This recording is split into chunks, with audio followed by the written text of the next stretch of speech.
그라임스 자매 살인 사건. 1956년 12월 28일 시카고의 평범한 가족의 딸 바바라 그라임스와 패트리샤 그라임스는 엘비스 프레슬리의 영화 러브 미 텐더를 보기 위해 집을 나섰습니다. 자정까지 귀가하겠다는 약속을 하고 오후 7시 간경 출발한 두 자매는 그날 밤 끝내 집으로 돌아오지 않았습니다. 마지막으로 목격된 것은 오후 9시 30분경 극장 앞에서 팝콘을 사던 모습으로 그들은 매우 평범해 보였습니다. 이후 자정이 지나도 돌아오지 않자 어머니 롤레타는 직접 딸들을 찾기 시작했고 친구들의 집을 확인한 후 12월 29일 새벽 2시 15분 경찰에 실종 신고를 하게 되었습니다. 두 소녀의 실종은 곧 시카고 전역을 충격에 빠뜨렸습니다. 수백 명의 자원봉사자와 경찰이 수색에 동참했고 15,000장이 넘는 전단지가 배포되며 사상 최대 규모의 실종 수색 작전이 펼쳐졌습니다. 그러나 자매의 행방은 묘연했고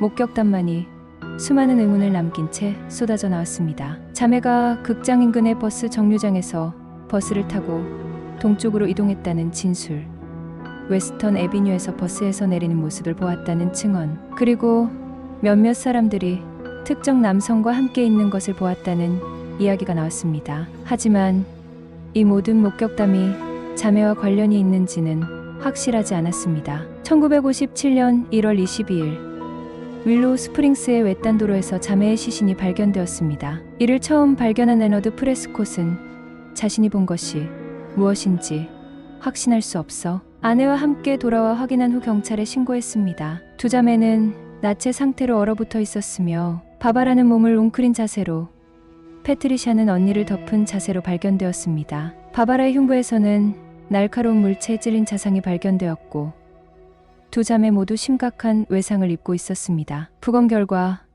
두 소녀의 사망 원인은 저체온증으로 추정되었으나 성폭행 가능성과 폭행 흔적 등 여러 정황이 의문을 남겼습니다. 사망 시간에 대해서도 논란이 있었습니다. 쿡카운티 검시관은 자매가 실종된 후 곧바로 사망했을 가능성을 제기했지만 조사관 에리 글로스는 자매의 시신에 얇은 얼음층이 형성된 점을 들어 1월 7일까지 생존했을 가능성을 주장했습니다. 자매가 살아있는 동안 폭행당했을 것이라는 추측도 제기되었습니다. 하지만 명확한 증거는 확보되지 않았습니다. 목격담과 용의자들에 대한 수사는 사건을 더욱 미궁으로 빠뜨렸습니다. 자매가 실종된 직후부터 여러 장소에서 목격되었다는 증언이 잇따랐습니다. 자매가 내슈빌로 향해 엘비스 프레슬리를 만나려 했다는 이야기도 나왔지만 실제로 관련이 있는지는 확인되지 않았습니다. 한편 유력 용의자로 지목된 에드워드 베드웰은 장시간 신문 끝에 범행을 자백했지만 그의 진술은